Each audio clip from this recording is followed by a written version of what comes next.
Welcome back to another technical video. Today I'll be going through your questions, answering them and hopefully finding that solution that you're looking for. Guys, remember to stay just a little bit crazy just like me and hopefully get to that resolution you need. Now, let's get started.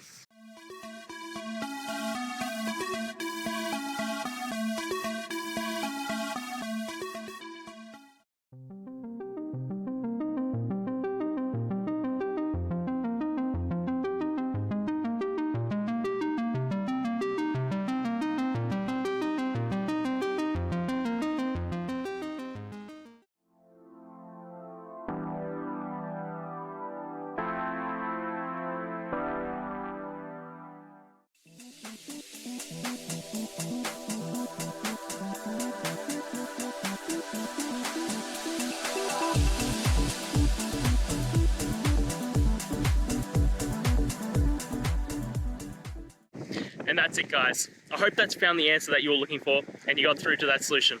If you did, please hit the subscribe button. I'd really appreciate it. And until the next time you have a technical issue, I'll see ya.